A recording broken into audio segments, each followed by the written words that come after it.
Congress tried to enact an income tax in 1894. The Supreme Court said that's unconstitutional. When the Supreme Court says something is unconstitutional, it's unconstitutional. They tried again in 1913, and the Supreme Court said the 16th Amendment conferred no new power of taxation. So, if they didn't have it then, and they didn't get it, they don't have it. There is no constitutional basis for a tax on the wages of Americans living and working in the 50 states of the Union. Period. End of argument. I have a letter here from Daniel Inouye's office of the United States Senate that says, based on the research performed by the Congressional Research Service, there is no provisions which specifically and unequivocally require an individual to pay an income tax. Period. End of story. There is no law, and to date, nobody has been able to show that there is a law. Yeah, it's mine.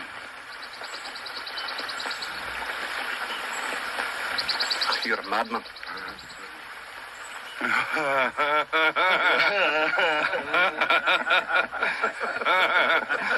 I come to the right place then. Hey, check it out. Being a government servant is not that hard.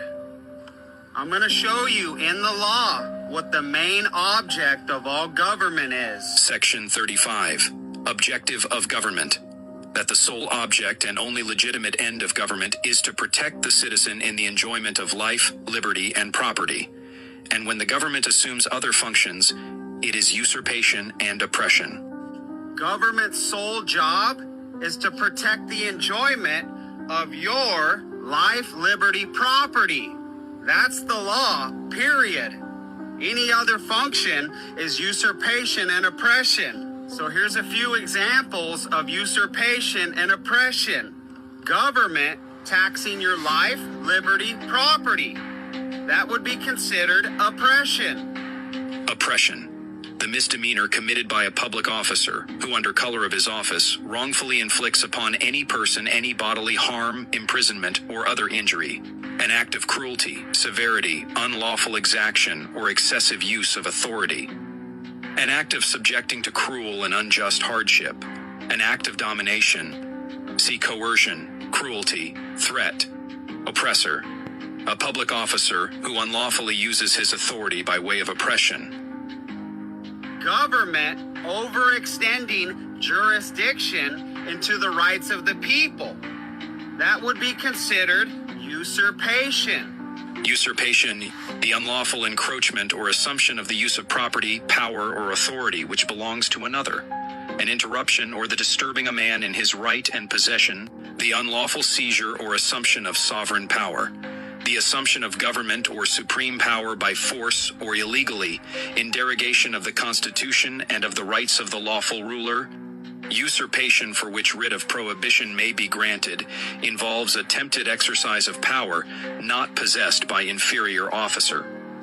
So in the contract that all government servants take an oath to support and defend, they already agreed, we the people accepted our rights outside of government's power forever. Because there's no such thing as anybody in government having a grant of power over the rights of the people. Section 29. Text of Section 29, provisions of Bill of Rights accepted from powers of government to forever remain inviolate. To guard against transgressions of the high powers herein delegated, we declare that everything in this Bill of Rights is accepted out of the general powers of government and shall forever remain inviolate, and all laws contrary thereto or to the following provisions shall be void. So what do you think you're doing, Mr. Government Servant? What power, authority, or jurisdiction do you think you have, Mr. Government Servant? I'm just doing my job? Now, this is what the Founding Fathers called having a frequent recurrence to fundamental principles.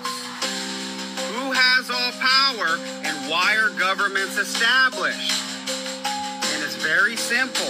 The sole object of all government is to protect the enjoyment of your life, liberty, property. Any other function is usurpation and oppression. So if you can't perform that simple task, I would encourage you to resign as a government servant, because right now, across all 50 states, I see legislative, executive, judicial servants participating in usurpation and oppression. Hey, I want to encourage other Americans, repent from politics, learn the fundamental law, and let's restore our nation to what it once was. One nation under God.